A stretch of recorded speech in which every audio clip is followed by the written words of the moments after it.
You're watching Jim Cantelon Today television. This is Bible study for the 21st century.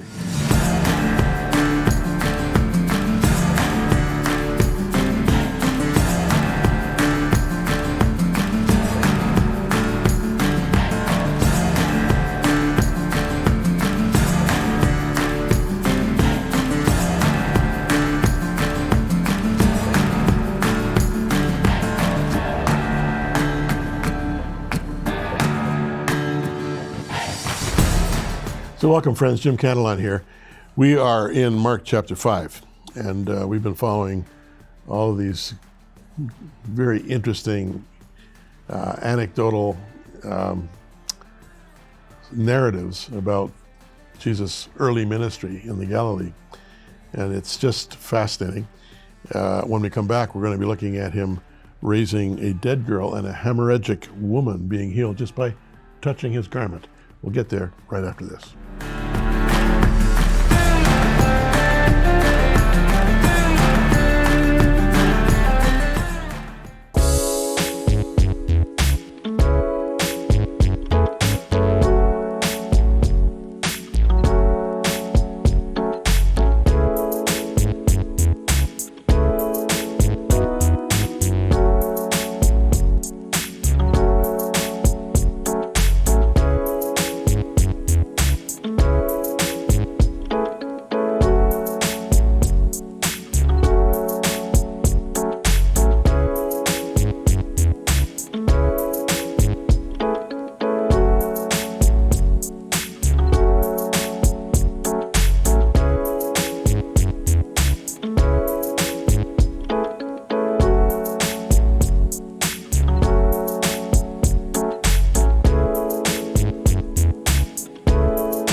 So, friends, here you are. That's over there. Last time, we took a fairly extensive look at the Gadarene or Gesarene, a demoniac up on the Golan Heights, and how Jesus so successfully dealt with him and the evil spirits that were troubling him. But now he's coming back across the lake to Capernaum. And something very fascinating happens there, a kind of a double miracle, if you will. Let's read it in Mark chapter 5, verse 21. When Jesus had again crossed over by boat to the other side of the lake, a large crowd gathered around him while he was by the lake. Then one of the synagogue leaders named Jairus, came, and when he saw Jesus, he fell at his feet. He pleaded earnestly with him, "My little daughter is dying. Please come and put your hands on her so that she'll be healed and live." So Jesus went with him. A large crowd followed and pressed around him. And a woman was there who had been subject to bleeding for 12 years. She had suffered a great deal under the care of many doctors, had spent all she had, yet instead of getting better, she grew worse. When she heard about Jesus, she came up behind him in the crowd and touched his cloak, because she thought, "If I just touch his clothes, I'll be healed." Immediately, her bleeding stopped, and she felt in her body that she was freed from her suffering. At once, Jesus realized that power had gone out from him. He turned around in the crowd and asked, "Who touched my clothes?" "You see the people crowding against you," his disciples answered, "and yet you can ask, 'Who touched me?'" But Jesus kept looking around to see who had done it. Then the woman, knowing what had happened to her, came and fell at his feet, and trembling with fear, told him the whole truth. He said to her, "Daughter, your faith has healed you. Go in peace and be freed from your suffering." While Jesus was still speaking, some people came from the house of Jairus, the synagogue leader, saying, "Your daughter is dead. Why bother the teacher anymore?" Overhearing what they said, Jesus told him, "Don't be afraid, just believe." He did not let anyone follow him except Peter, James, and John, the brother of James. When they came to the home of the synagogue leader, Jesus saw a commotion, with people crying and wailing loudly. He went in and said to them, "Why all this commotion and wailing? The child is not dead, but asleep." But they laughed at him. After he put them all out, he took the child's father and mother and the disciples who were with him and went in where the child was. He took her by the hand and said to her, Talitha cum, which means, little girl, I say to you, get up. Immediately, the girl stood up and began to walk around. She was 12 years old. At this, they were completely astonished. He gave strict orders not to let anyone know about this and told them to give her something to eat. So,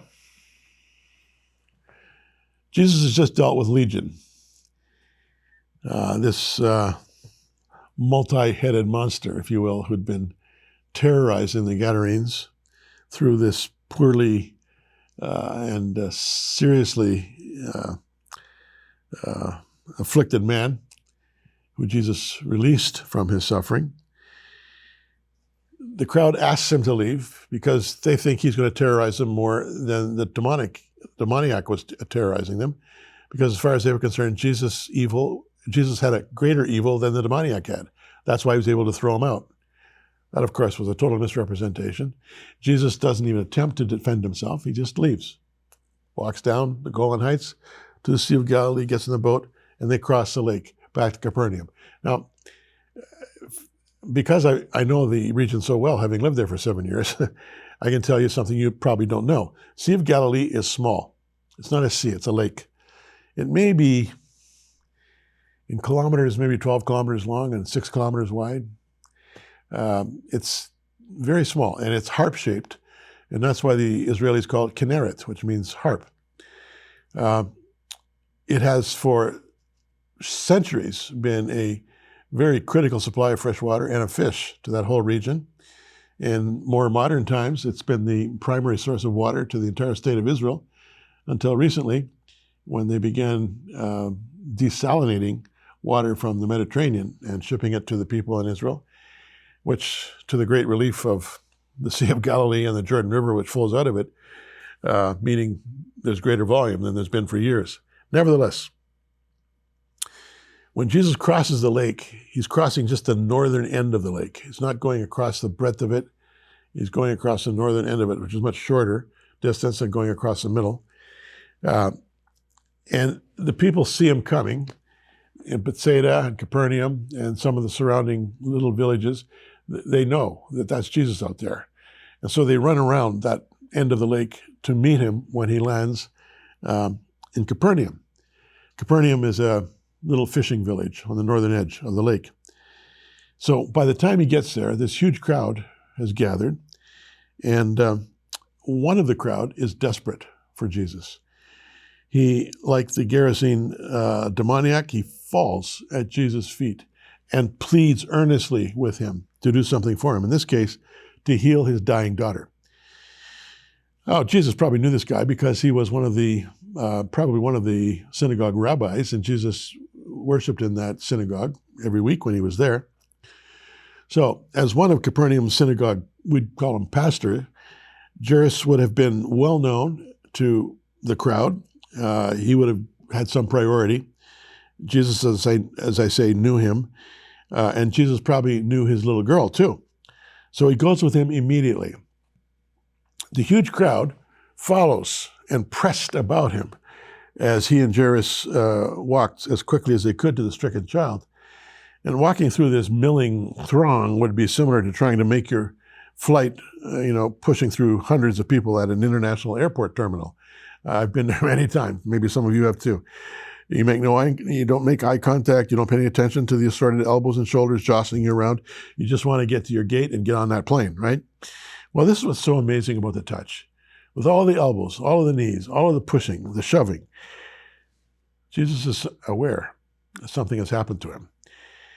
Now, there's two remarkable aspects of this touch, of this anonymous contact.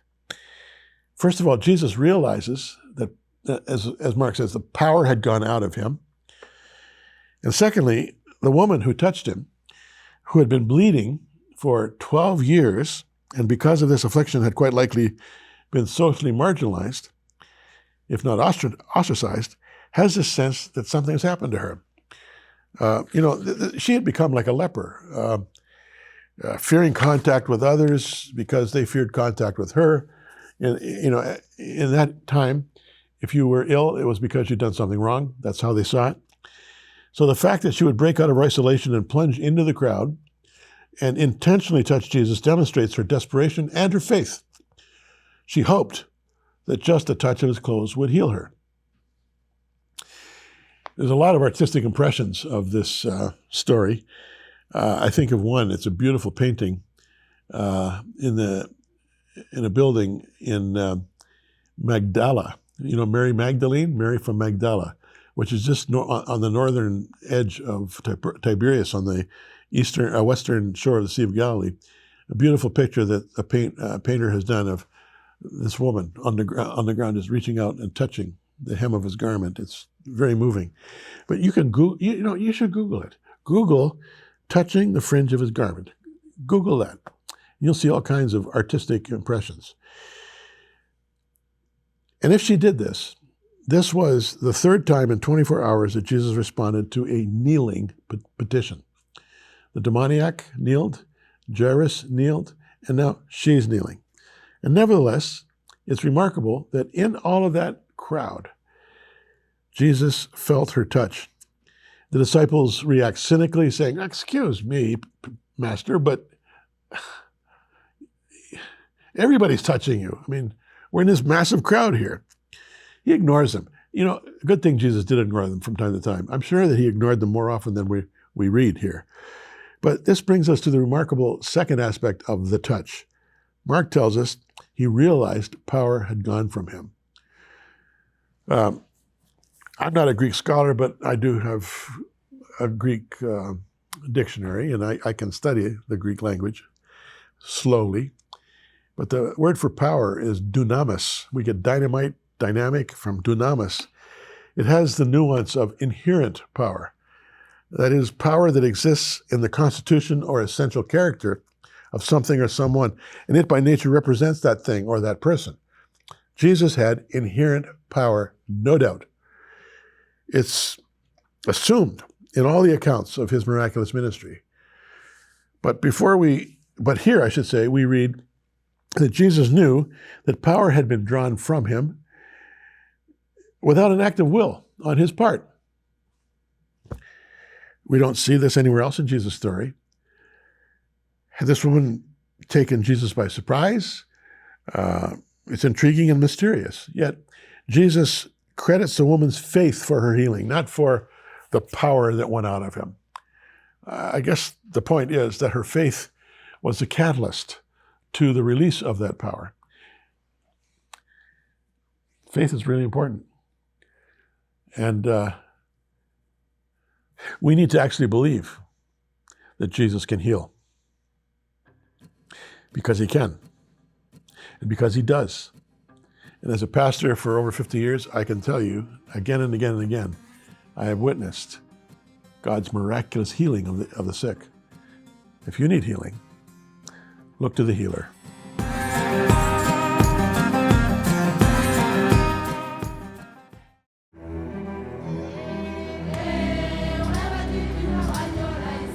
Wow! Working for Orphans and Widows has been caring for orphans and widows in Africa and India for over 20 years. Key to its vision is partnership with local champions who engage hundreds of church-based volunteers in home-based care. Care for the sick and the dying in their own humble homes. They are defenseless and afflicted. They are the least of these that Jesus would have us love and care for. Our partnered champions are based in South Africa, Zambia, Malawi, and India. They provide faithful, accountable, and godly care for thousands. Together with WOW, they truly are the hands and feet of Jesus to the sick and the dying. Founder and President Jim Cantelon has been committed to both teaching the gospel via Jim Cantelon Today TV and practicing the gospel through WOW. WOW is a proven ministry. We are grateful for your support. Call, write, or log on to wowmission.com and be inspired.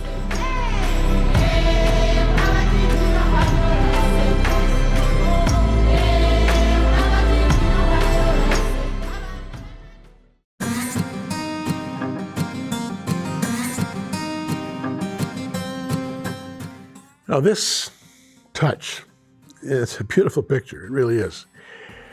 It happened on the way to Jairus' house. Now, um, Capernaum is not big. Over the years, when I used to drive from Jerusalem up to Metula, which is on the northern border of Israel, and then with a military pass, I was allowed into Lebanon to a little radio station that had been built in an abandoned customs house that presented the gospel to southern Lebanon and northern Israel.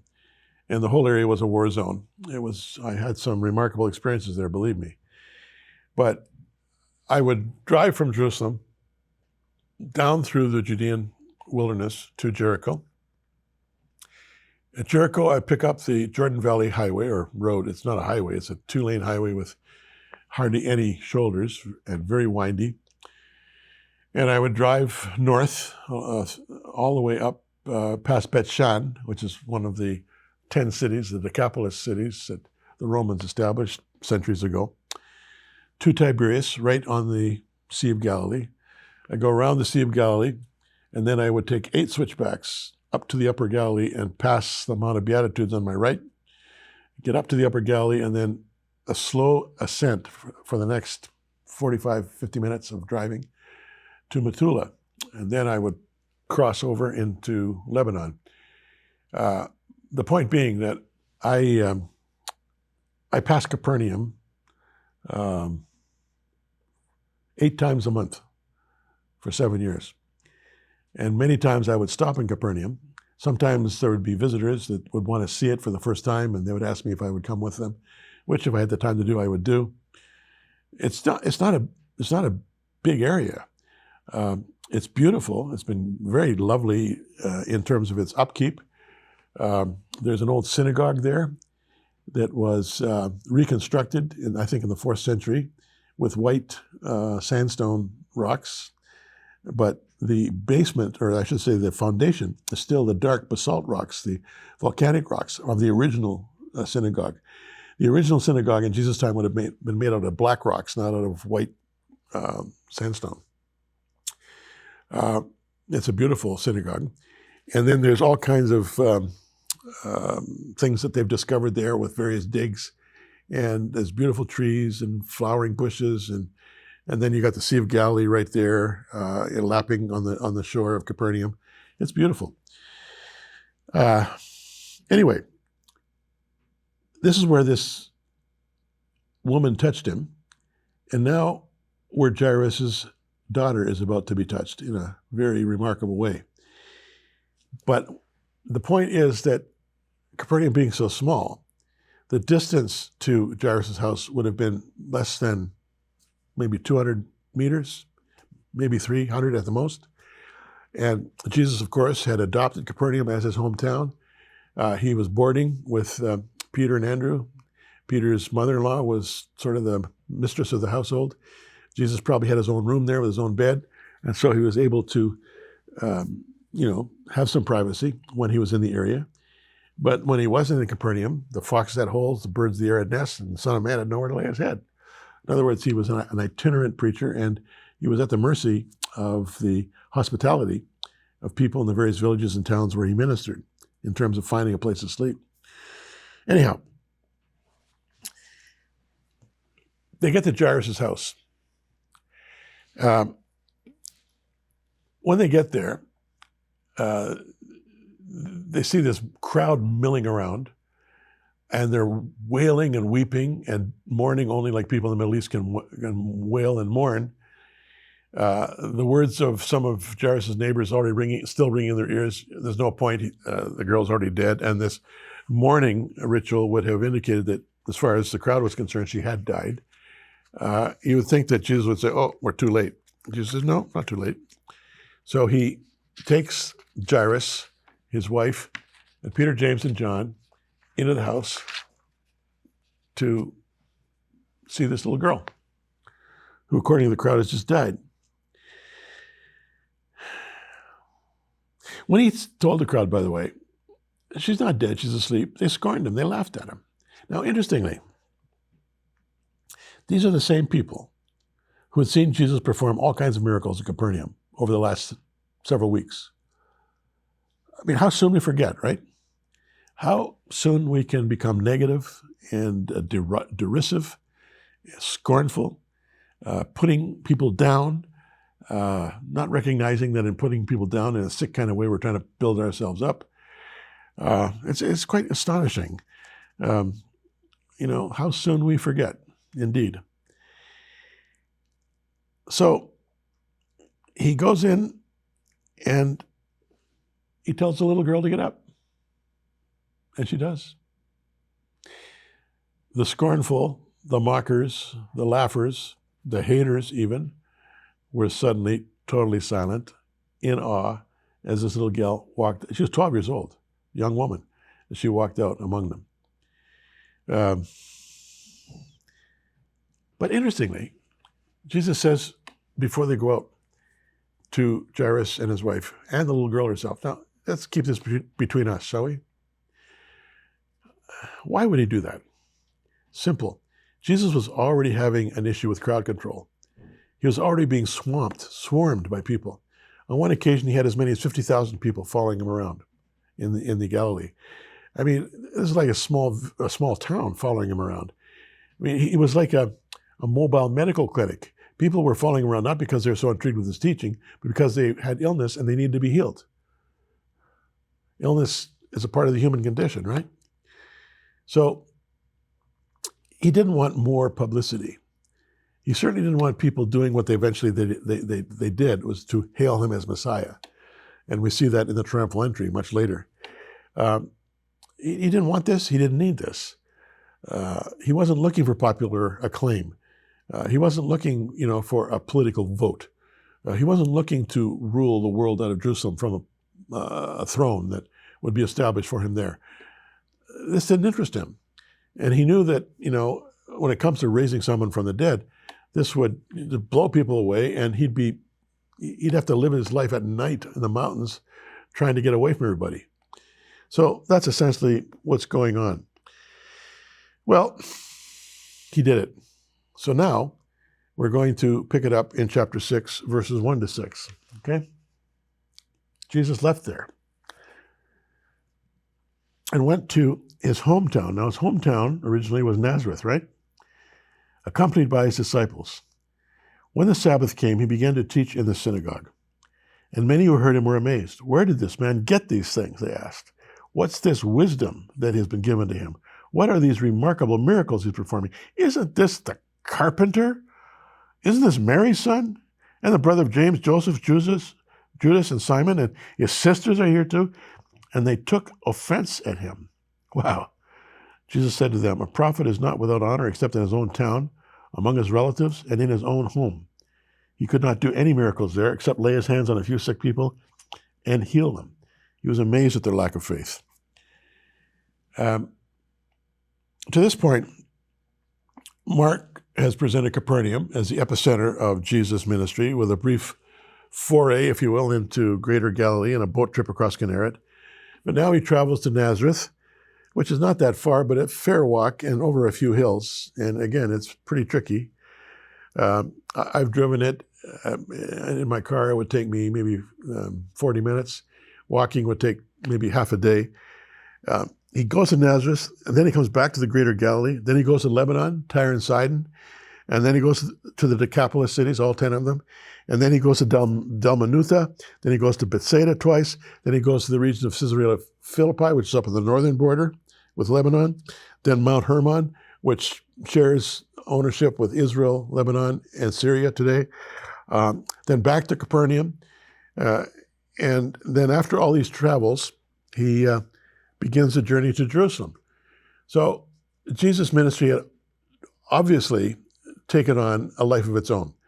He was an itinerant preacher with a message for the world. But interestingly, he got no respect. At least in Nazareth he didn't. Not from the people who knew him when he was growing up, not from his own family even. They derided him, or they scorned him, or they made fun of him. The word carpenter is said with a tongue. Isn't he a carpenter? So how can he purport to teach the way he's teaching at the synagogue? The problem was he spoke with such authority. But the fact that he had such stature, which they refused to acknowledge, made him offensive to them. Can you believe this? Offended by Jesus' authority, offended by his teaching, offended by his presence, offended by his miraculous working power, offended. Hey, we all get offended too much these days, right? People are offended for this, offended for that, offended. It's time to get over our being offended. It's time for us to try to get back a bit from the situation, look at things from a big 30,000-foot view with a big picture in mind, and understand that there's more mystery in this world than there is reality, and that we are only visitors on this planet. I wonder that Jesus didn't just shake the dust off his feet and say, well, I'm out of here and I'll never see you again.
So friends, last program I gave you a little update on our work overseas in sub-Saharan Africa and also in India. The current crisis because of the suspension of USAID funding. And another program or two, I'll give you more of an update. But I want you to know how much we appreciate your support of Working for Orphans and Widows and for JCT. One and the same. JCT is a spokesman, WOW is the doer, if you will. Both righteousness and justice, hopefully. Trying to make a difference, trying to be a little candle in the darkness. And by God's grace and with you responding to his voice together, we're really making a difference. There's no doubt about it, with a 25-year track record. Anyhow, I want to thank you for your support. Thank you for praying for us, especially during these very trying adversarial times on the field. Until then, I'm Jim Cantelon. Thanks for watching. See you again next time.